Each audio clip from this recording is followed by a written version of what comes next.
Hi friends, welcome to my YouTube channel. I am Abhishek. तो आज हम और इंश्योरेंस टर्मोलॉजीज़ के बारे में डिटेल में बात करेंगे। सबसे पहले राइडर्स। आपने राइडर्स के बारे में ज़रूर सुना होगा। राइडर्स होते हैं एड ऑन बेनिफिट्स और एडिशनल बेनिफिट्स। मतलब अगर आप कोई पॉलिसी परचेज़ करते हैं और आपको एडिशनल बेनिफिट्स भी चाहिए, क्योंकि जितना वो बेनिफिट्स इंश्योरेंस पॉलिसी कवर कर रही है, उस बेस बेनिफिट्स और बेस कवरेज के अलावा आपको और एड ऑन बेनिफिट्स चाहिए, एडिशनल बेनिफिट्स चाहिए, उसे राइडर्स कहते हैं। अब राइडर्स भी कई तरीके के होते हैं, जैसे क्रिटिकल इलनेस राइडर्स होता है, वेवर ऑफ इंश्योरेंस राइडर्स होता है, पार्शियल और परमानेंट डिसेबिलिटी राइडर होता है, एट्सेट्रा। मैं फ्रेंड्स एक काम करूँगा, डिटेल में राइडर्स के बारे में एक सेपरेट वीडियो भी बनाऊँगा। देखिए, अगर आप कोई भी इंश्योरेंस पॉलिसी लेते हैं ना, तो कुछ बातें आप बुनियादी बातें आप ध्यान में ज़रूर रखिए। नंबर वन, कि अपने एजेंट्स का जो जिससे आप बात कर रहे हैं उसका बैकग्राउंड भी ज़रा चेक करिए, उससे डिटेल में बात करिए, इंश्योरेंस डॉक्यूमेंट को भी ज़रा डिटेल में पढ़िए। तीसरी चीज़, कौन कौन सी इलनेस को इंश्योरेंस पॉलिसी कवर कर रही है, वो भी आप ज़रूर डिटेल में देखिए। ठीक है।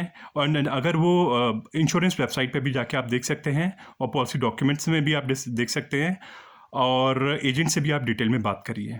ठीक है। तो राइडर्स हो गए आपके एडिशनल बेनिफिट्स और add on benefits. Number two पे आता है जी आपका सम अश्योर्ड।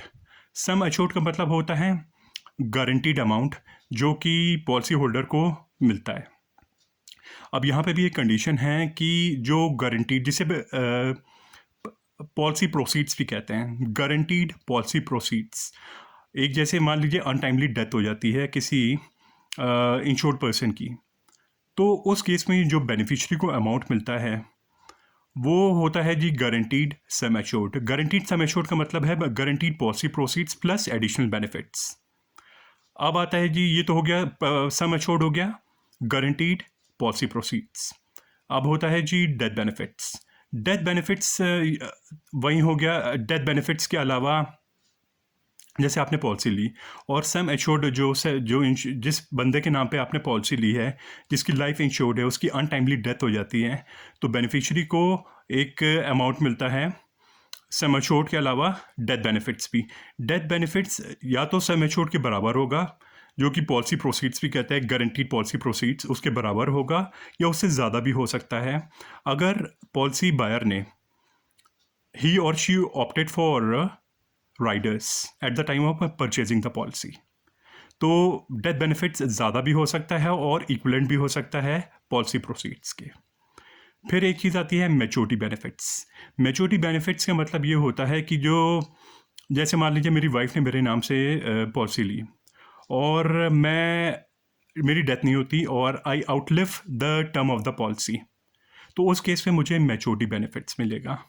मतलब सम अश्योर्ड तो मिलेगा ही, प्लस एडिशनल कुछ बेनिफिट्स भी होते हैं, मैच्योरिटी बेनिफिट्स कहते हैं जिसे, वो भी मिलेंगे, एडिशनल बोनस। ठीक है जी। तो ये तो हो गया जी मैच्योरिटी बेनिफिट्स। अच्छा, इसके अलावा एक चीज़ होती है पॉलिसी इनफोर्स और लैप्स पॉलिसी।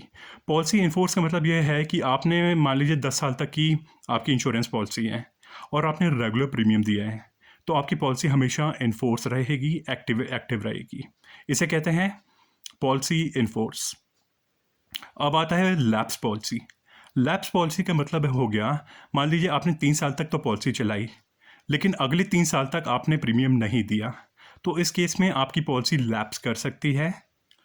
ठीक है जी। लैप्स पॉलिसी का मतलब ये हो गया, आपने 3 साल के बाद इंश्योरेंस प्रीमियम नहीं दिया, हालांकि आपकी पॉलिसी इन्फोर्स रहेगी, लेकिन अगर आप चाहते हो कि पॉलिसी को रिवाइव करना, ठीक है, लेकिन पॉलिसी भी आपकी तभी रिवाइव होगी जब आपने इनिशियली 3 ईयर्स के प्रीमियम दिए हैं रेगुलर ऑन टाइम। अगर आपने duly you have not paid the premium, 3 साल तक आपने रेगुलर प्रीमियम नहीं दिया है, तो आपकी पॉलिसी इन्फोर्स नहीं होगी और there is a strong possibility कि आपका जो पॉलिसी है वो रिवाइव हो सके। अब रिवाइवल के लिए भी जो आउटस्टैंडिंग अमाउंट है प्रीमियम का, वो भी आपको देना पड़ेगा। मान लीजिए 6 साल, आपने 6 ईयर चल रहा है, आपने शुरू के 3 साल की तो प्रीमियम दिया, लेकिन बाद के 4th 5th और 6th का आपको देना पड़ेगा, तभी आपकी पॉलिसी रिवाइव होगी। या ये तो एक सिनेरियो हो गया, क्योंकि इस केस में मिनिमम 3 साल का जो लॉक इन पीरियड होता है, again depends on the types of the policy, क्योंकि यूलिप का लॉक इन पीरियड होता है 5 साल का, अदर पॉलिसीज़ का 3 ईयर्स का होता है। अगर आपने 2 साल सिर्फ पॉलिसी चलाई और आप थर्ड ईयर में भी चाह रहे हो कि वो थर्ड और फोर्थ में आपने पॉलिसी वो नहीं दिया है, क्या नाम है, प्रीमियम, तो उस केस में क्या होगा, आपकी पॉलिसी लैप्स हो जाएगी। और पॉलिसी लैप्स ऐसे होती है कि जब आपका ड्यू डेट आती है, उसके अलावा आपको 30 डेज़ का ग्रेस पीरियड भी मिलता है, 1 मंथ का। अगर उसमें भी आप प्रीमियम नहीं देते हो ना, तो आपकी पॉलिसी लैप्स हो जाती है। तो मिनिमम आप फ्रेंड्स ये मान के चलिए, आपको 3 साल तक तो पॉलिसी चलानी ही चलानी है। But my suggestion to you is that कि आप जब भी पॉलिसी परचेज करें ना, उससे पहले ये सोचे करें कि आप ये पॉलिसी क्यों लेना चाह रहे हैं, और जो भी आप पॉलिसी ले रहे हो वो क्या आपका फ्यूचर का फाइनेंशियल गोल अचीव करने में हेल्प कर रही है या नहीं। Hope this make sense friends. अगर आपको ये वीडियो अच्छा लगा हो तो do share this video to your friends, colleagues and relatives. अपने फ्रेंड्स को दिखाइए, रिलेटिव्स को दिखाइए, अपने पड़ोसियों को भी फॉरवर्ड करिए। और अगर आपको कोई प्रॉब्लम हो, कोई आपको कन्फ्यूजन हो लाइफ इंश्योरेंस से रिलेटेड, तो डू कनेक्ट विथ मी। मैं डिस्क्रिप्शन में अपनी सारी डिटेल्स दे दूँगा, इंक्लूडिंग फेसबुक ग्रुप का अपना लिंक। और आप मेरे इस वीडियो के नीचे कमेंट भी कर सकते हैं अगर आपको किसी भी चीज़ में कोई प्रॉब्लम होती है, दिक्कत होती है लाइफ इंश्योरेंस पॉलिसी से रिलेटेड, तो आप प्लीज़ मुझे बताएं। It will help me in improving my self as well, और I will try to serve you in a much better way. Okay, do share, like and subscribe to my channel.